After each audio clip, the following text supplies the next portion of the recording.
अच्छा ये जरा आप गौर से एक मिनट रोको रोको। अब जरा ये गौर से सुने कि ये है आपका प्राइम मिनिस्टर। सुने जरा गौर से, ये है मैं सऊदी अरब से होके आया हूं। रोको रोको एक मिनट मैं जरा अपनी कौम को बता तो दूं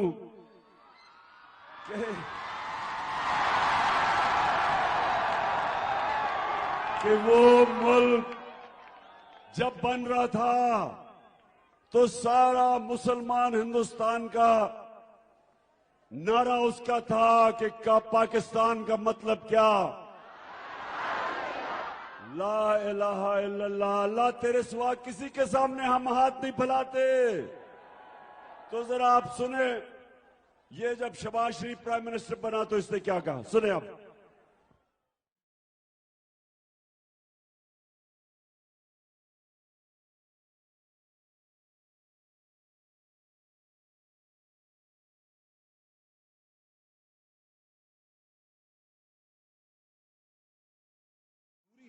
हमारा जिस तरह माजी में 75 साल में आपने हमारा हाथ मिटाया है, कुछ ऐसा आप हाथ मिटा दें तो मैंने कहा मैं वादा करता हूं कि इंशाअल्लाह हम पूरी कौम हम मिलकर दिन रात मेहनत करेंगे, पसीना कराएंगे, अपने पांव पे खड़े।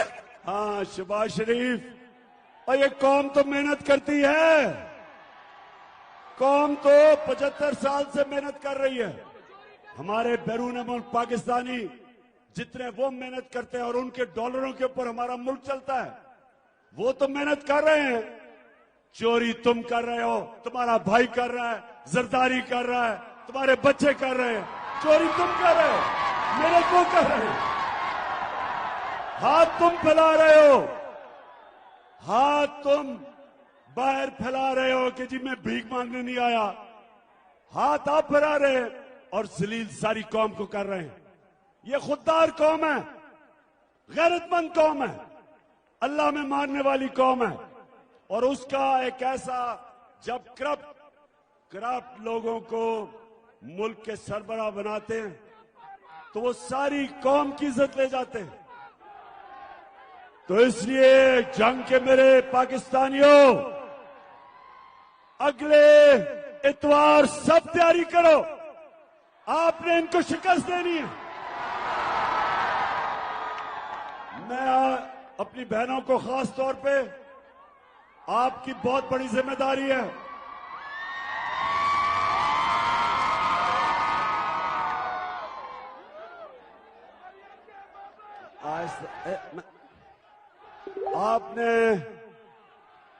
आपने इनको, इन लोटों को और इन चोरों को और अमेरिकन के गुलामों को, गद्दारों को, आपने इन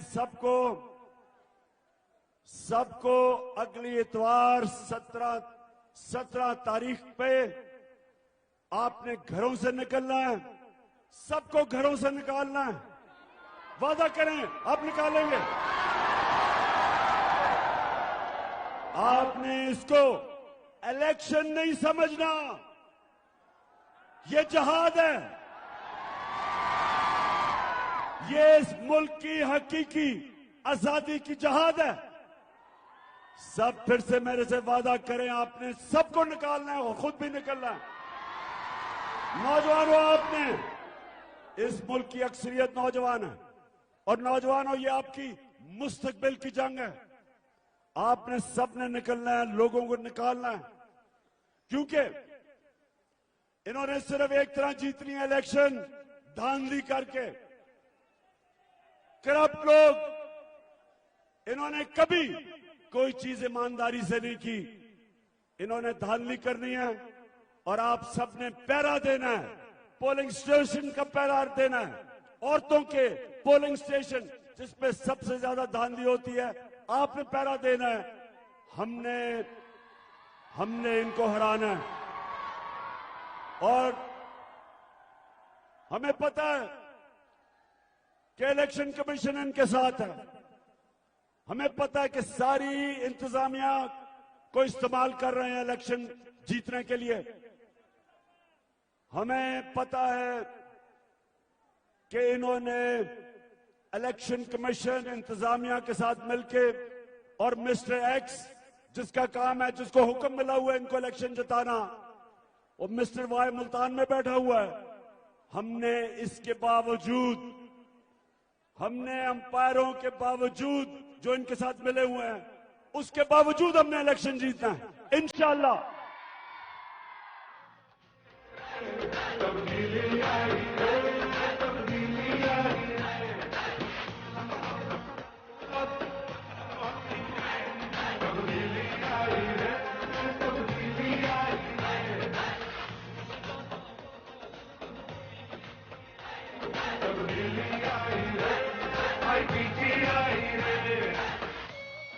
मैं आज नूर सुल्तान और मेहर नवीद का शुक्रिया अदा करता हूं जो हमारे लिए बैठ गए हैं और हमारे साथ मिलकर इंशाल्लाह वो इलेक्शन लड़ेंगे। आपका बहुत बहुत शुक्रिया। अच्छा, जो लोटा आपको समझ आनी चाहिए कि जिस लोटे को, उस लोटे को हमने वजारत से करप्शन पे हटाया था, इसलिए आपने पूरा जोर लगाना है कि हम इसको जीते ना दें। अच्छा,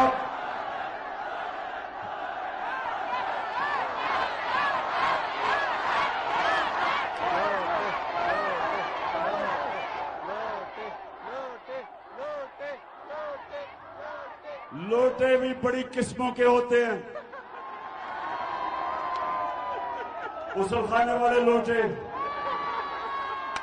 वो लोटे जो रंग बिरंगी, कोई बड़ा कोई छोटा, लेकिन सारे लोटों में एक चीज कॉमन होती है, वो जमीर फरोश होते हैं, जमीर का सौदा करते हैं। अच्छा, अब मैं जिस तरह भी, क्योंकि मैं सड़क पे रास्ते बाय रोड आना पड़ा क्योंकि जहाज आ नहीं सका, तो मैं बड़ी देर आपके जंग जिले के अंदर मैं कोई कई घंटे गाड़ी में था, तो उधर मुझे बड़े बड़े पोस्टर नजर आ रहे थे।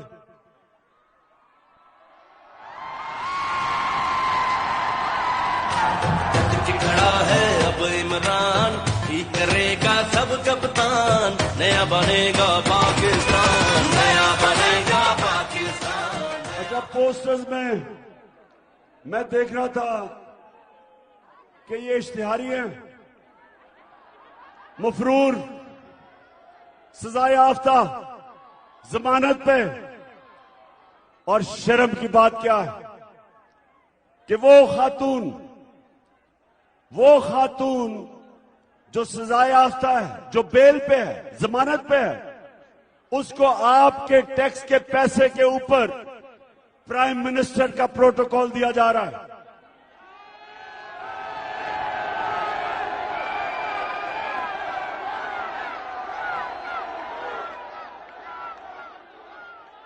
मेरे जंग के बाशऊर शहरियों, ये याद रखें कि मौलाना रूमी ने एक दफा कहा था, उनसे किसी ने पूछा कि मौलाना साहब कौम कैसे मरती है, तो मौलाना रूमी ने कहा, जब एक कौम अच्छे और बुरे की तमीज खत्म करती है, मर जाती है।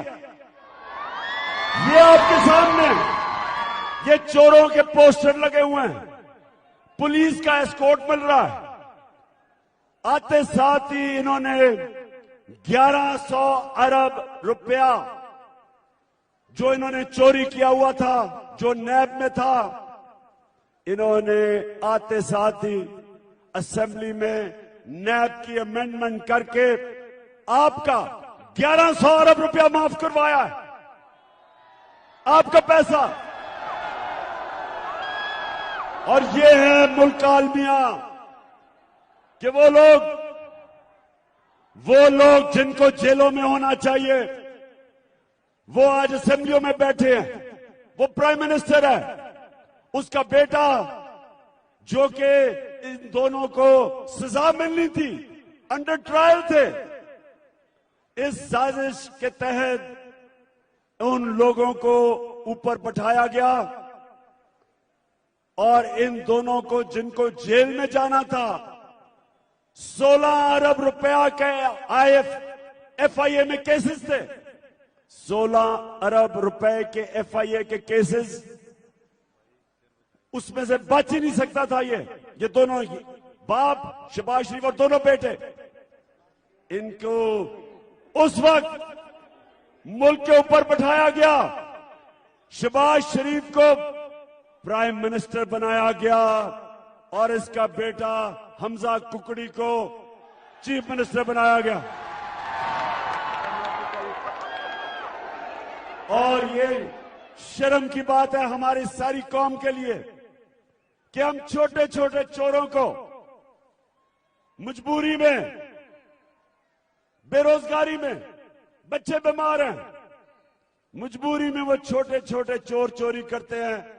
किसी ने भैंस चरा रही, किसी ने साइकिल, मोटरसाइकिल, उनको तो जेलों में डाल देते हैं।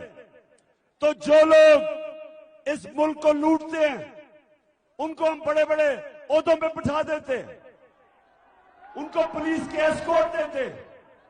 पुलिस जिनका काम इन चोरों को जेलों में डालना, उनके साथ पुलिस की गाड़ियां फिरती हैं।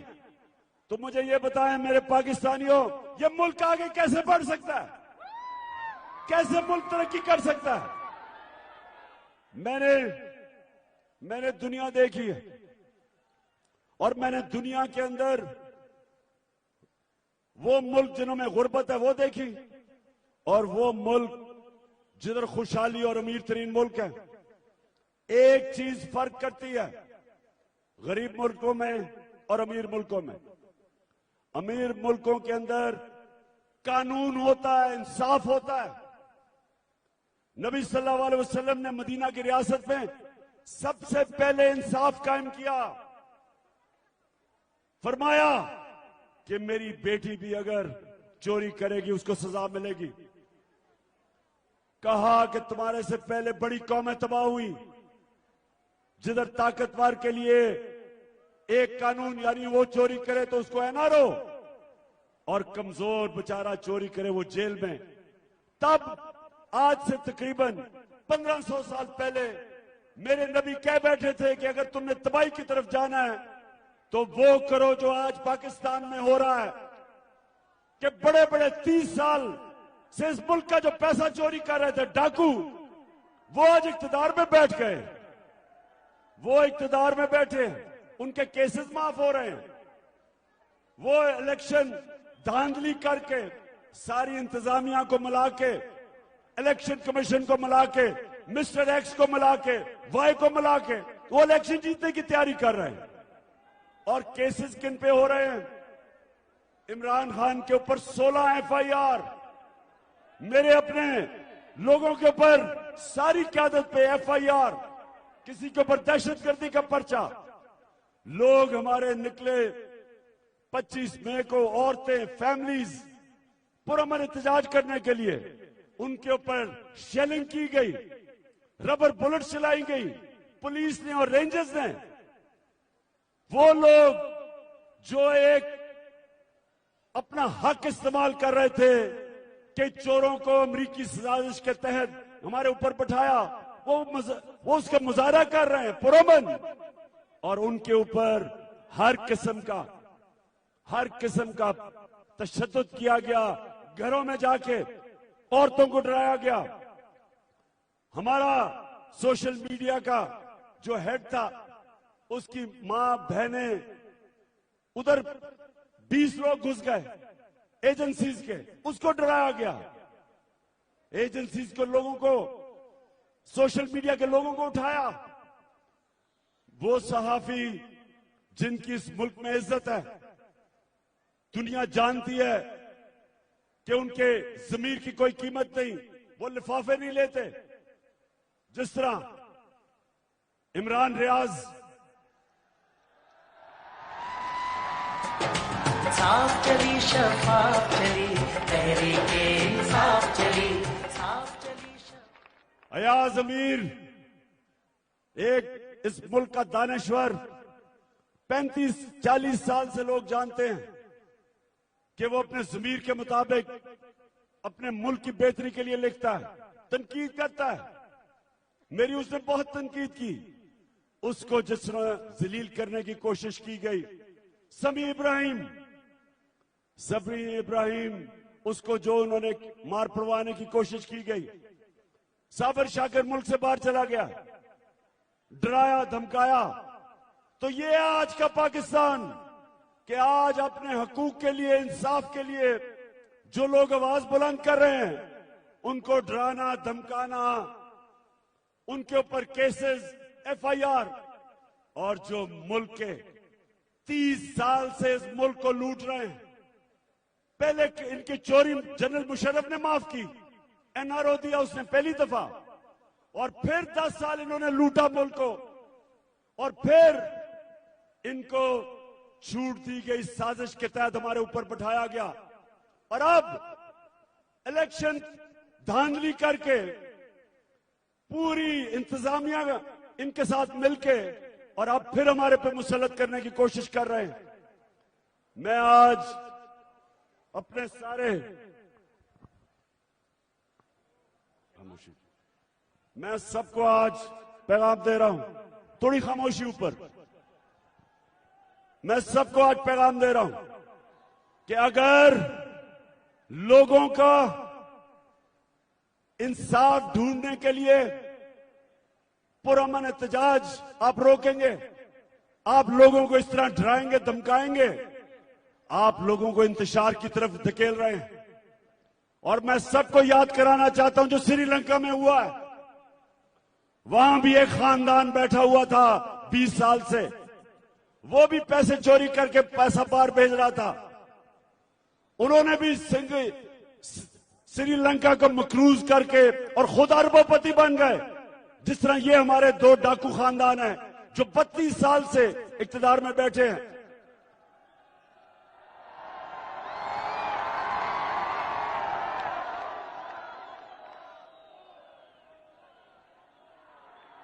तो ये अगर आप जो भी ऊपर बैठ के ये कर रहे हो, वो जरा श्रीलंका के सीन देख लो। वो छुपते फिर रहे थे, प्राइम मिनिस्टर के घर से को क्या हुआ, आग लगा दी। प्रेसिडेंट डर डर के बड़ी मुश्किलों से मुल्क से बाहर भागा है, जान बचा के। तो ये याद रखो, ये दिन यहां भी आ सकते हैं। आप लोगों को समझ रहे हैं कि जुल्म करेंगे, डराएंगे धमकाएंगे, और लोग इन चोरों को मान लेंगे। क्या आप कभी मानेंगे इनको? बताएं। कभी पाकिस्तानी कौम इनको नहीं मानेगी। सबसे पहले मैं आपके सामने खड़ा हूं, जो मर्जी आपने करना करो, मैं किसी सूरत इन चोरों को तस्लीम नहीं करूंगा। मैं इसको सियासत नहीं समझता। 26 साल पहले मैंने इन 2 चोर खानदानों के खिलाफ जहाद शुरू की थी, और जब तक मेरे पास जिंदगी है मैं इनका मुकाबला करता रहूंगा। अपनी कौम के पास जाऊंगा, आप सबको तैयार करूंगा कि हमने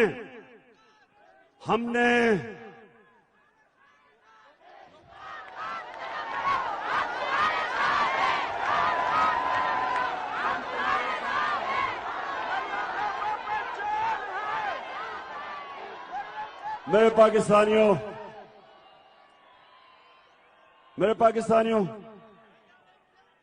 एक चीज आपने नहीं भूलनी,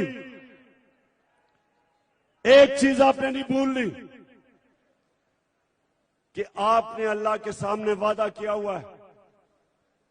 आप जब भी मुसलमान बनता है तो वो एक वादा करता है अल्लाह से, ला इलाहा इल्लल्लाह मोहम्मद रसूल अल्लाह, कि अल्लाह मैं तेरे अलावा किसी के सामने नहीं झुकूंगा।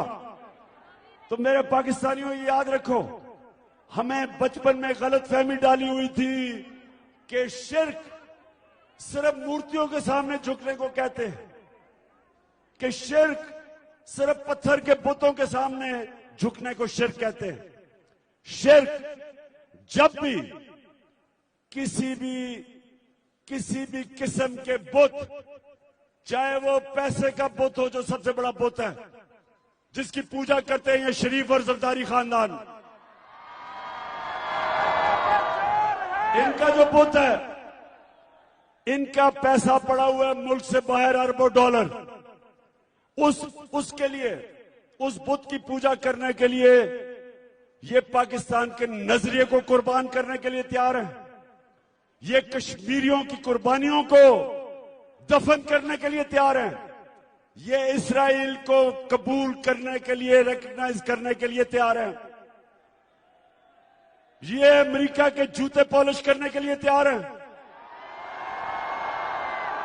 जरा फिर से सुनाना एक दफा शहबाज शरीफ का, ये जरा सुने। ये एक मिनट मुझे ये बताएं कि जो अल्लाह में ईमान रखने वाला है और जो कहता है कि अल्लाह तेरे सिवा मैं किसी के सामने नहीं झुकता, वो ये कह सकता है? जरा फिर से सुनाओ।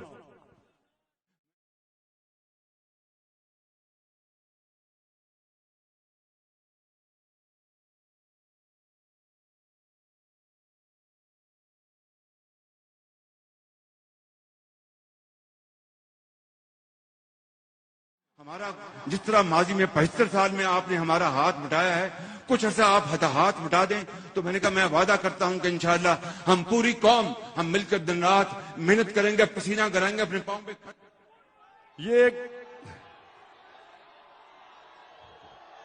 सुने,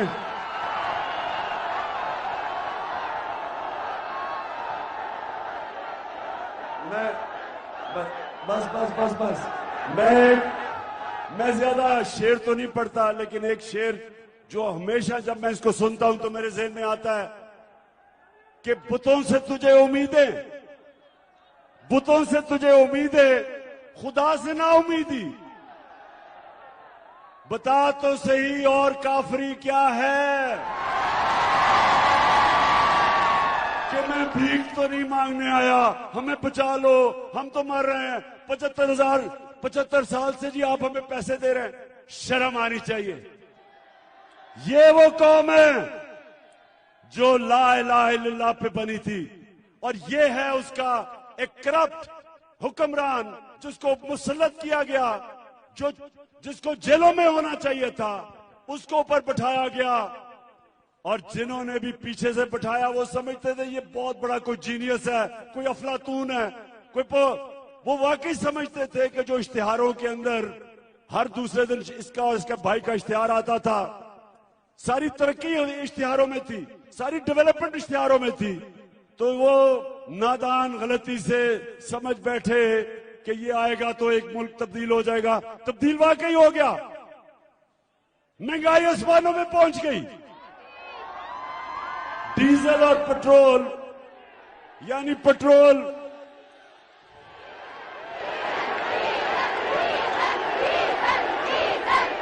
हमारे जमाने में, अभी 3 महीने पहले जब हम छोड़ के गए थे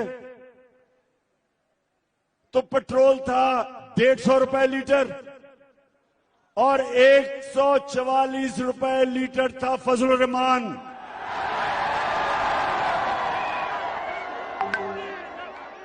130 रुपए इन्होंने फजलुर रहमान की कीमत ऊपर की और 100 रुपए लीटर पेट्रोल की कीमत ऊपर की। 45% कीमत गैस की ऊपर की, और बिजली जो हमारे जमाने में 16 रुपए यूनिट थी उसको हम नीचे लेके आए, सब्सिडाइज किया, 12 पे लेके आए।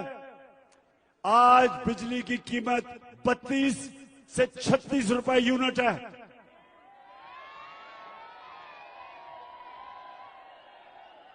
और आज जो इंटरनेशनल मार्केट में तेल की कीमत है वो कम है, वो उससे कम है जब हम 3 महीने पहले इक़्तिदार में थे। तो शहबाज शरीफ अपने आप को खादमे आला तो कहते थे, अब करें ना नीचे पेट्रोल और डीजल फजलुर रहमान की कीमत नीचे करें आप।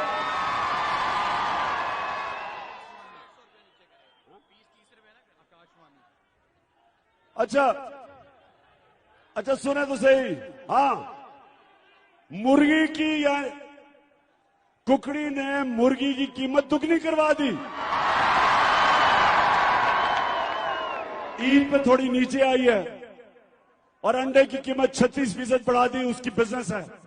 तो मेरे पाकिस्तानियों सुने जरा, ये मुझे बताएं कि ये लोग जब आए थे तो इन्होंने कहा कि बड़ी महंगाई कर दी इमरान खान ने। आज महंगाई देखें, आज जो महंगाई इन्होंने पाकिस्तान में की है, तारीखी महंगाई की है। और माइशत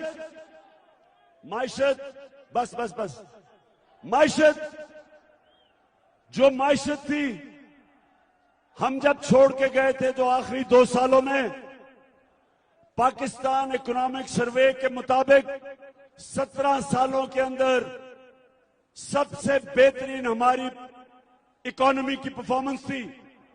5.6% तीसरे साल और 6% चौथे साल। और वो हमारी हुकूमत थी जो सबसे मुश्किल वक्त था दुनिया में। जब कोरोना आई तो दुनिया के अंदर तबाही मचा गई। जिस तरह पाकिस्तान ने कोरोना का मुकाबला किया, international magazine economist, world health organization, world economic forum, इन सब ने कहा कि जो 3 मुल्क जिन्होंने सबसे बेहतर तरीके से कोरोना का मुकाबला किया, उसमें पाकिस्तान था। तो जब से ये आए हैं, हमारा रुपया गिरा, तकरीबन 30 रुपए डॉलर महंगा, बिजली महंगी, पेट्रोल सब कुछ महंगा। हमारे किसानों का बुरा हाल, ट्यूबवेल के बिल इतने ऊपर चले गए, खाद किधर चली गई है। जो किसानों के लिए हमने सबसे बेहतर पैसा हमने किसानों को पहुंचाया था, हमने शुगर माफिया को हुक्म दिया था कि आपने किसान को पूरी कीमत देनी है, कटौती नहीं करनी और वक्त पे कीमत देनी है। सबसे ज्यादा हमने गन्ने की कीमत किसानों को दिलवाई, हमने वक्त पे उनको पेमेंट करवाई, किसानों के पास पैसा आया, उन्होंने अपनी जमीन पे लगाया। 2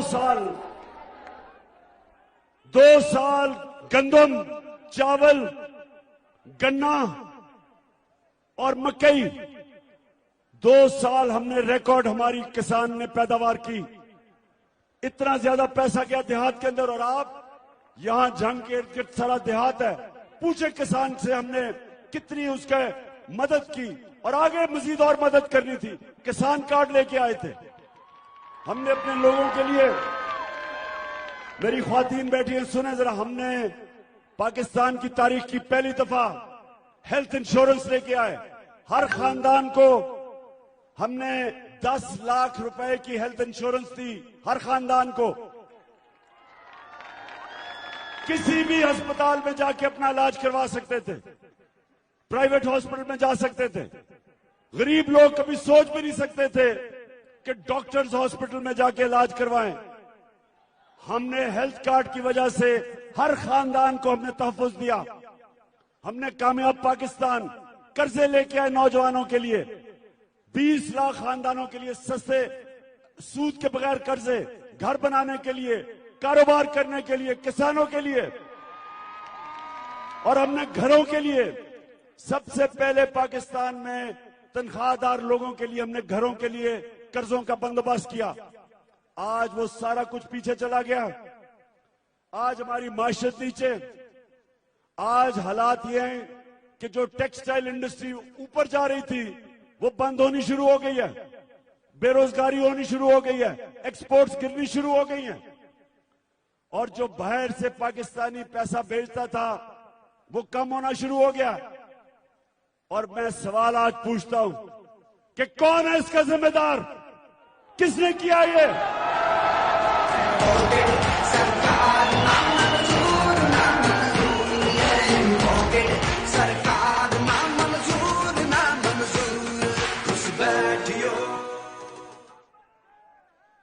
इस मुल्क की तारीख कभी माफ नहीं करेगी उन लोगों को जिन्होंने साजिश करके इन चोरों को लेके आए हैं।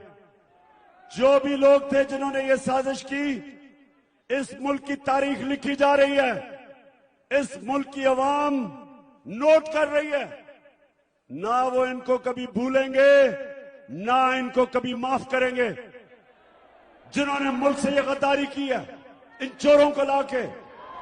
और इसलिए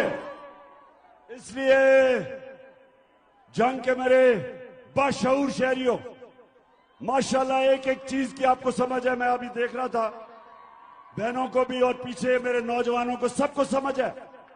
ये वक्त है मेरे पाकिस्तानियों, इतवार ज्यादा दूर नहीं, अगले हमारे पास 3 दिन रह गए और हमने फिर से इन चोरों को भी हराना है, लोटों को भी हराना है और अंपायरों को भी हराना है। और इंशाअल्लाह इतवार को, अच्छा, और मैं सबके नाम नोट कर रहा हूं। पुलिस वालों याद रखो, मैं सबके नाम नोट कर रहा हूं। ये जो यहां का डीपीओ आया है, मैं तुम्हारा नाम नोट किया हुआ है।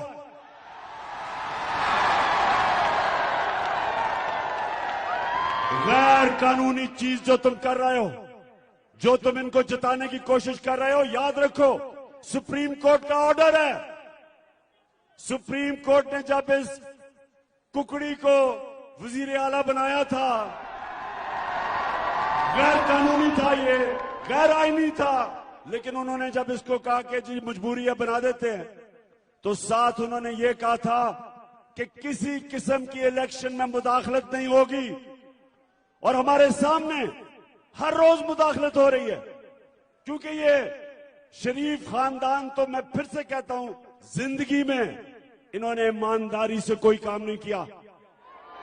इन्होंने करनी है धांधली। और सुप्रीम कोर्ट, हम आपको कह रहे थे तब भी कि इन्होंने धांधली करनी है, इंतजामिया का इस्तेमाल करना है, पुलिस का इस्तेमाल करना है।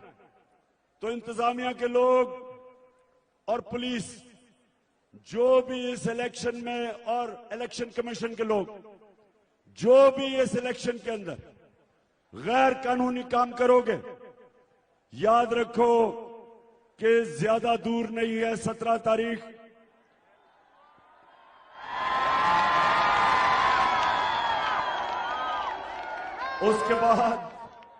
उसके बाद आपका एहतसाब किया जाएगा और इस बारी पूरा एहतसाब करेंगे। नजर में है हमारे एक और, मुझे वो लैया वाला जो डीसीओ है, वो भी मेरी नजर में आ गया है। उसने जो कल लैया में हरकतें की हैं, डीसी साहब फिक्र ना करो, ज्यादा दिनों की बात नहीं है। आप इस बारी ये एक बदला हुआ पाकिस्तान है, जो मैंने शुरू में कहा था। हमारे पास लोगों में शऊर आ गया है, तो अल्फाज ही नहीं कौन है। जाग गई है। सामने और सबसे बड़ी बात कि कौम ने तो बाबा खौफ का सब लोगों ने तोड़ दिया। पॉलिटिकली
मैं यहाँ 25 साल से रह रहा हूँ।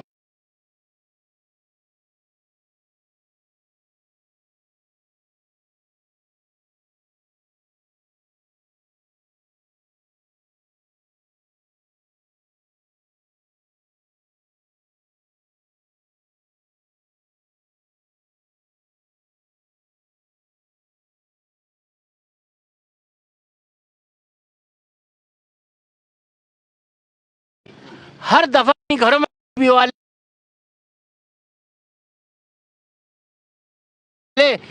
नहीं, लेकिन दिखा रहे हैं ये सब कुछ। बस सर नाराज होने की इनको किस क्या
है हमारे में सबसे ज्यादा घर का खत्म होंगे नहीं मिल रहे, इम्प्रूव तरीके से इम्प्रूव करें कि लोगों की जिंदगी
अब पानी कम हो गया है ना, इधर पानी कम हो गया है। चले गए।